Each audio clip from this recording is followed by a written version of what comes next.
আমাদের কাজের লোক রামু, ওকে তুমি কাজ থেকে ছাঁটাই করে দাও বাবা। কিন্তু কেন? গত 15 বছর ধরে রামু আমাদের বাড়িতে কাজ করছে, তোকে কোলে পিঠে করে মানুষ করেছে। আমি কিছু জানি না, এই বাড়িতেও কাজ করবে না, করতে পারবে না তো পারবে না। আজকের মধ্যেই তুমি ওকে তাড়িয়ে দাও। কিন্তু কি হয়েছে? কোন অপরাধে আমি ওকে ছাঁটাই করব? ওর দোষটা তো বল আমাকে। ছোট থেকে রোজ বরাবর 8:30টায় আমি সকালের জলখাবার খাই।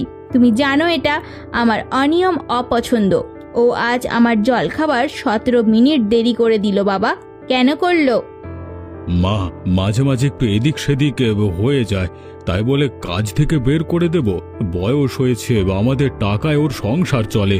এই অবস্থায় ওকে তাড়িয়ে দিলে ওর প্রতি অবিচার করা হবে।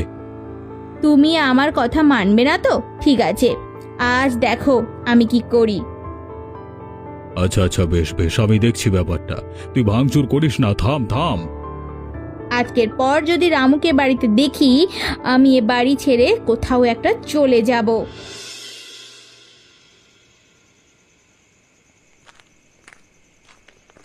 মুরালি, মুরালি কেমন আছো? তোমায় কতদিন ধরে খুঁজে বেড়াচ্ছি, তোমার বাড়িতেও পাই না তোমায়। কোথায় হাওয়া হয়ে গেছিলে? আমি নাগপুর গিয়েছিলাম কিছু ব্যবসায়িক কাজে, কালকে রাতেই ফিরলাম। কিন্তু তুমি আমায় হঠাৎ খুঁজছিলে, কোনো সমস্যা হয়েছে নাকি? তোমার কাপড়ের ব্যবসা চলছে ভালো? হ্যাঁ বলো। হ্যাঁ, খুব ভালো চলছে। নাগপুরেও এখন আমার কাপড় বিক্রি হচ্ছে। তা তুমি বলো না, আমায় খুঁজছিলে কেন মাসি? শুনে খুব খুশি হলাম মুরালি। বলি, তুমি তো আমার নিজের লোক, তোমার কাছে একটা ছোট্ট সাহায্য চাওয়ার ছিল বাবা। সাহায্য? কি মাসি, তুমি হুকুম করো। বলি কি চাই তোমার? টাকা পয়সা না অন্য কিছু? হ্যাঁ, আমার নাতনি আস্থা, তুমি তো ছোট থেকেই চেনো ওকে, খুবই সাংসারিক আর লাজুক স্বভাবের মেয়ে।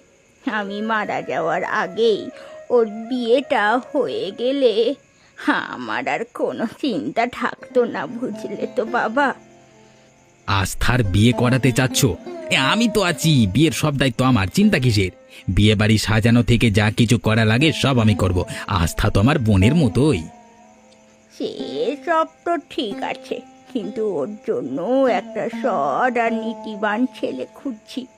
ও যা লাজুক আর সরল স্বভাবের, আজকালকার ধূর্ত ছেলেদের ওর ভরসা নেই গো। একজন আছে, মুরগির খামারের ব্যবসা করে, খুবই সৎ আর শান্ত স্বভাবের ছেলে। টাকা পয়সা আহামরি না থাকলেও আমার বিশ্বাস আস্থাকে খুব ভালো রাখবে। বলছো? তাহলে একটু তার সাথে কথা বলে দেখতে পারবে? দেখো না একটিবার, টাকা পয়সা নিয়ে কোনো সমস্যা নেই বাবা, ছেলে ভালো হলেই হয়, কিন্তু ছেলের যেন সম্মতি চাই। হ্যাঁ, আমার বন্ধু, আমি বললে ওর না করতে পারবে না। তো তুমি যদি বলো আসছে রবিবারে তোমাদের বাড়ি তোকে নিয়ে আসি, আস্থাকে দেখলো, আর যদি দুজনের দুজনকে পছন্দ হয়, এই সেদিনই পাকা কথা সেরে ফেলা যাবে। অবশ্যই, এসো এসো, আমার কোনো আপত্তি নেই। আমি আজই গিয়ে আস্থাকে খবরটা দেব।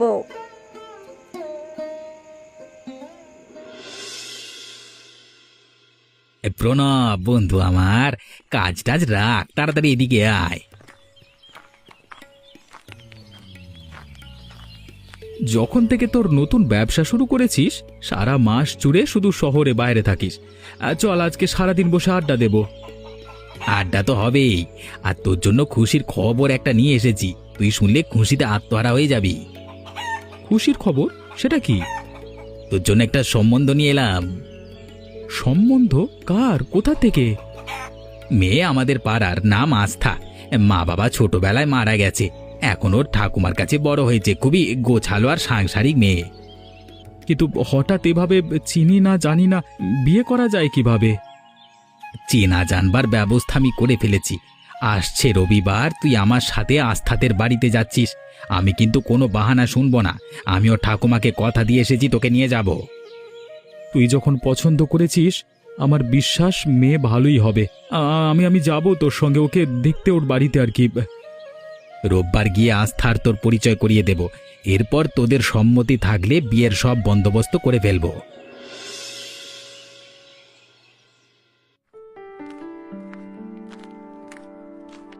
বাবা, বলা নেই কওয়া নেই অমনি আমার ঘরে ঢুকতে গেলে। তুমি জানো না আমার ঘরে জিজ্ঞাসা করা ছাড়া কেউ ঢুকলে আমি তা অপছন্দ করি। মেয়ের ঘরে ঢুকতে বাবার অনুমতি নেওয়া লাগে? হ্যাঁ অবশ্যই, এটা একটা ভদ্রতা। আচ্ছা বেশ, আমার ভুল হয়ে গেছে। এরপর থেকে অনুমতি ছাড়া ঢুকবো না। তোর সঙ্গে আমার একটু কথা ছিল। এখন আমার সময় নেই, আমার জরুরি কাজ আছে, পরে শুনবো। তুমি এখন যাও তো। খুবই জরুরি কথা মা। উফ বাবারে। আচ্ছা আচ্ছা বেশ বলো, কিন্তু সবাই মাত্র 5 মিনিট, তার 1 মিনিট দেরি হলে আমি চলে যাব। আচ্ছা বেশ, এই যে এই ছবিটা দেখ, আমি তোর বিয়ের কথা ভাবছি। এই ছেলেটাকে তোর জন্য খুব পছন্দ হয়েছে আমার। ওর নাম অনিল। বিয়ে? হঠাৎ এই বিয়ের কথা আসছে কোত্থেকে? হ্যাঁ, আমি তো তোমায় বলিনি যে আমি এখন বিয়ে করব। আর আমার বিয়ে আমার পছন্দের ছেলের সাথেই হবে, তোমার পছন্দের নয়। আসলে খুব ভালো একটা সম্বন্ধ এসেছে। ছেলে বিদেশে চাকরি করে, বিয়ের পর তোকেও ওখানে নিয়ে যাবে।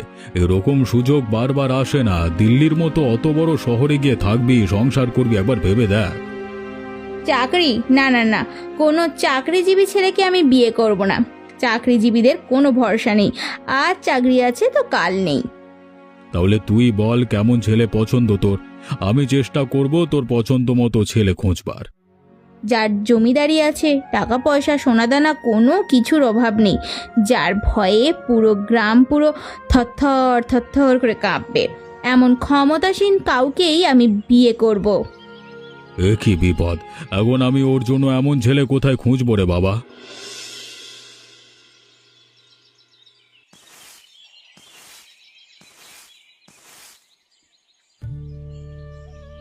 কেমন আছো কোকিলা? আমায় চিনতে পেরেছো?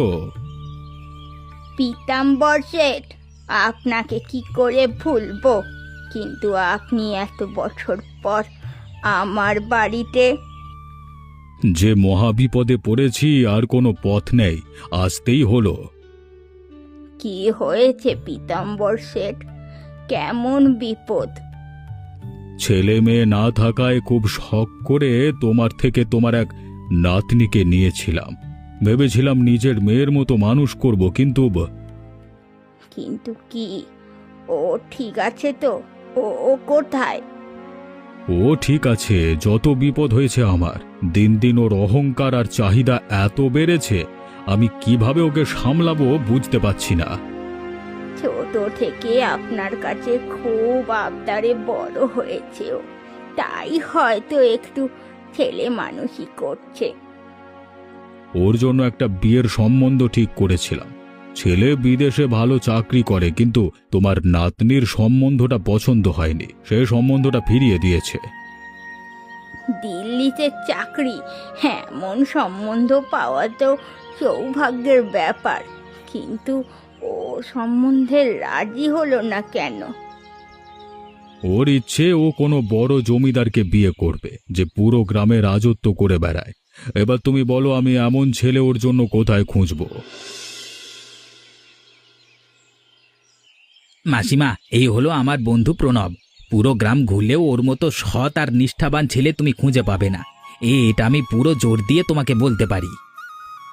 আমার নাতনি আস্থা বাড়ির সকল কাজকর্মে পারদর্শী, গুরুজনদের খুব সম্মান করে। ও একটু বেশি সরল, তাই ওর জন্য একজন সৎ পাত্রের খোঁজ করছিলাম। মুরালি আমাকে আস্থার ব্যাপারে অনেক বলেছে।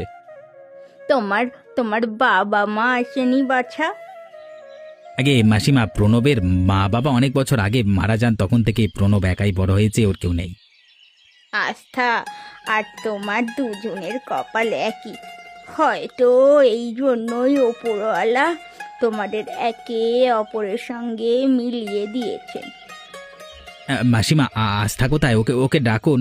ওকে ওরা একে অপরের সঙ্গে দেখা করুক। আস্থা, ও আস্থা, এদিকে আয় দিদি ভাই।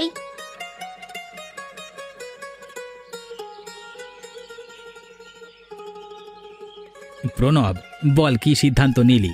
তোর কোনো আপত্তি নাই তো এই বিয়েতে? সোজাসুজি কথা বল আমার পছন্দ। হ্যাঁ, আপনি তো জানেন আমাদের একটা নামডাক প্রতিপত্তি আছে, সুতরাং আমাদের সঙ্গে সম্পর্ক করতে হলে কিছু দেওয়া নেওয়া তো করতেই হবে। অবশ্যই, আপনি বলুন আপনাদের কি চাওয়া পাওয়া আছে। আমি আমার সাধ্যমতো পুরো চেষ্টা করব। তেমন কিছু আমাদের চাই না, আমাদের তো কোনো কিছুর অভাব নেই, শুধু নগদ 3 লক্ষ টাকা আর একটা মোটর সাইকেলের স্বর্ণালঙ্কার তো আপনারা দেবেনই, তাই না? এতগুলো টাকা আবার মোটরসাইকেল, আমি তো পুরো কাঙাল হয়ে যাব। এই মেয়ে আমার আমাকে কোন বিপদে ফেললো রে বাবা। আপনার মেয়েকে আমার পছন্দ হয়েছে, আর আমার চাওয়া পাওয়া যদি আপনি পূরণ করতে পারেন তাহলে আপনার মেয়ে সারা জীবন সুখে থাকবে, আর নয়তো বাকিটা আশা করি বলা লাগবে না, বুঝিয়ে গেছে না? আবার একমাত্র মেয়ে, ওর সুখের জন্য যা করতে হয় সব করব। ও যেন সব সময় সুখে থাকে, সেটাই আমার চাওয়া। সে নিয়ে চিন্তা নেই, আপনি আমার চাওয়া পূরণ করুন, আমি আপনার চাওয়া পূরণ করব। বেশ, তাহলে আপনি আপনার মেয়েকে নিয়ে সামনের সপ্তাহে আমার বাড়ি আসুন, সেখানে বাকি কথা হবে। আপনার বাড়ি কেন? এখানেই তো পাকা কথা সেরে ফেলা যায়। আমি কি করব না করব সেটা আপনি শেখাবেন আমাকে? আমি বলেছি আমার বাড়িতে কথা হবে, মানে আমার বাড়িতেই কথা হবে। চলি। হ্যাঁ, আমি খেয়াল করেছি বিয়ের পর থেকে তুমি কেমন চুপচাপ থাকো, বেশি একটা কথা বলো না। তুমি কি এই বিয়েতে খুশি নও? ছি ছি, তা হতে যাবে কেন? আমি খুব খুশি, কিন্তু আমার ঠাকুমার জন্য আমার খুব চিন্তা হয়, কিভাবে চলে কি করে। এখন তো আর আগের মতো তার খেয়াল রাখতে পারি না। সে কেমন কথা? তুমি রোজ যেয়ে তার সঙ্গে দেখা করতে পারো, মন খারাপের কি আছে? তুমি যখন ইচ্ছে তার কাছে যেতে পারো, আমার তাতে কোনো সমস্যা নেই, চিন্তা করো না। তুমি বুঝতে পারছো না, ঠাকুমা পুরো জীবন আমার জন্য কষ্ট করতে করতেই গেছে। তাহলে এবার তুমিই বলো, তুমি কি করতে চাও? আমি ঠাকুমার জন্য কিছু করতে চাই, যেন কেউ বলতে না পারে যে আমায় মানুষ করে তোলার কোনো প্রতিদান তিনি পাননি। সেক্ষেত্রে তুমি কাজ করে কিছু টাকা তোমার ঠাকুমাকে দিতে পারো, তাহলেই তো চিন্তা দূর হয়ে যায়। বলছো আমি কি করতে পারি? আচ্ছা বলছি, আমি তো রান্না জানি, একটা একটা ধাবা খুলবো। খুলতে পারো, আমি সাহায্য করব। তুমি আমায় সাহায্য করবে? বিয়ে যখন করেছি এটুকু পারবো না? না না না, এ কিছুতে হতে পারে না প্রণব। আমি তো সব কথা মানলেও এ কথা মানতে পারবো না। তুই এই চিন্তা মাথা থেকে ছুঁড়ে ফেল প্রণব। কিন্তু কেন? ধাবা খোলা কোন অপরাধ? আমি তো এখানে কোনো সমস্যা দেখতে পাচ্ছি না। তাছাড়া ধাবা তো আস্থার একার হবে না, আমারও হবে। তুই তো জানিস গ্রামের অবস্থা, লোকে যদি জানতে পারে একটা মেয়ে ধাবা খুলে বসবে, কেউ রাজি হবে না, আর কেউ তাদের দোকান বা জায়গা দেবে না এই ধাবা খোলবার জন্য। আমি আস্থাকে কথা দিয়েছি আমি ওর সাহায্য করব, আর তাই কে কি ভাবলো এসব ভাববার সময় আমার নেই। আমি আস্থাকে কষ্ট দিতে পারবো না। এই জন্য সমাজে নিয়ম কানুন সব ভুলে যাবি তুই। সমাজ সমাজের মতো থাক। এ গ্রামে কোথাও যদি আস্থার ধাবা খোলবার জন্য জায়গা না হয়, তবে মাটির নিচে ধাবা খুলব আমি। মাটির নিচে সে কিভাবে? সেটা আমি দেখে নেব। প্রণব, তুই অনেক বড় ভুল করছিস। নিজের মুখে নিজেই চুনকালি মাখার ব্যবস্থা করছিস তুই। আমি ভেবেছিলাম তুই আমার সঙ্গ দিবি, কিন্তু তোর থেকে এমনটা আশা ছিল না। আপনাকে আমি বারবার বলেছিলাম, আমার দেওয়া শর্তের একটাও হেরফের হলে আমি আপনার মেয়েকে বিয়ে করব না। আমি অনেক চেষ্টা করেছি, বিশ্বাস করো। আমি কথা দিচ্ছি আগামী 1 মাসের মধ্যে আমি মোটর সাইকেল কিনে দেবো। তুমি দয়া করে বিয়েটা বন্ধ করো না। ভালো ভালো ঘরের মেয়েরা আমার সঙ্গে বিয়ে করবার জন্য হুমড়ি খেয়ে পড়ে আছে কত, তাদের ছেড়ে আমি আপনার মেয়েকে বিয়ে করতে রাজি হলাম, আর আপনি বলছেন আমার 1 মাস অপেক্ষা করতে হবে। তুমি যদি এখন বিয়ে না করে চলে যাও, আবার মেয়ের সর্বনাশ হয়ে যাবে। আপনার মেয়ের কি হবে না হবে সেটা আমার দেখবার বিষয় নয়। হ্যাঁ, আমি বিয়ে করছি না। আমার বিয়ে ভেঙে গেল, আমি লগ্নভ্রষ্টা হলাম, সব তোমার কারণে। আমি তোমায় ঘেন্না করি। সত্যি আমি খুব খুশি, অবশেষে আমাদের স্বপ্ন সত্যি হয়েছে।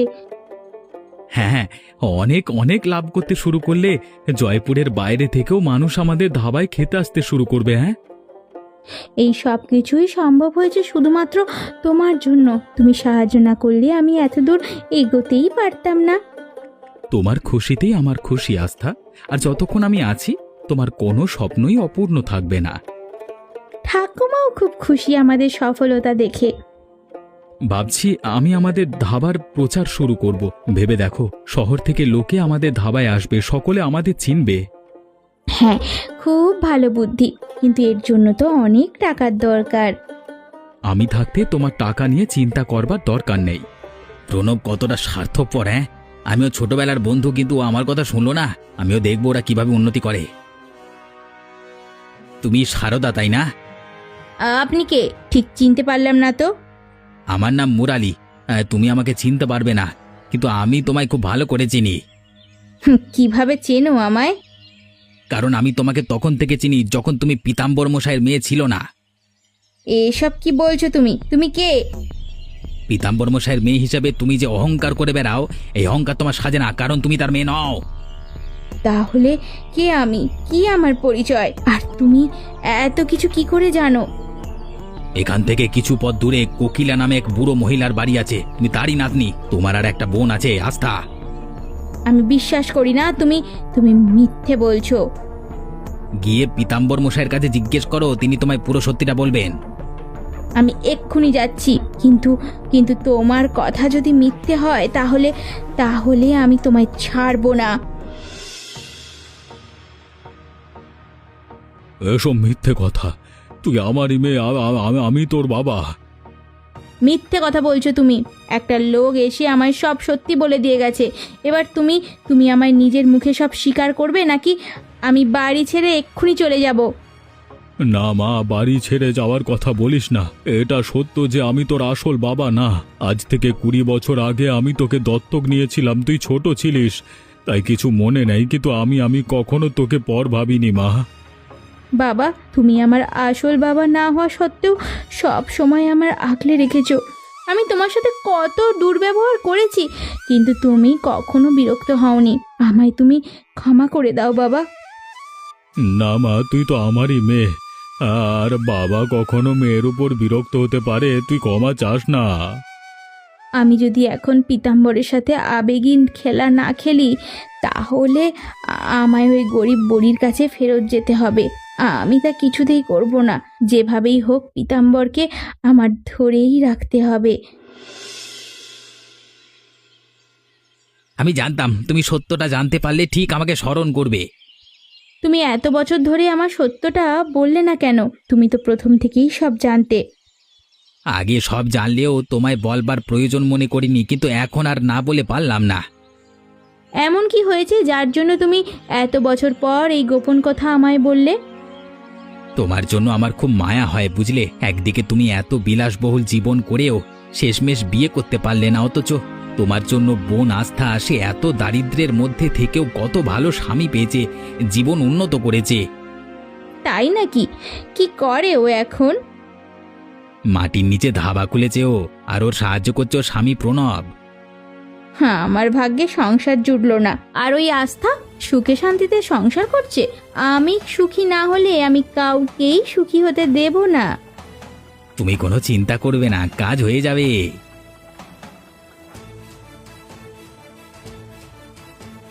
তুমিও আমার নাতনি, কিন্তু আমার পক্ষে দুজনের একসাথে ভরণ পোষণ করা সম্ভব ছিল না। সেজন্যই তো আমি এই পীতাম্বর শেঠের কাছে তোমাকে দিই। এটা জানা সত্ত্বেও যে আস্থা তোর ছোট বোন, তুই আস্থার ক্ষতি করবার চেষ্টা করেছিস, এটা তুই খুবই খারাপ কাজ করেছিস মা। আমার আবার তোর উপর লজ্জা হচ্ছে। আস্থা তো তোর কোনো ক্ষতি করেনি, তাই না? আর আপনারা এমনই মজার মজার গল্প দেখতে আমাদের চ্যানেলটিকে সাবস্ক্রাইব করতে ভুলবেন না।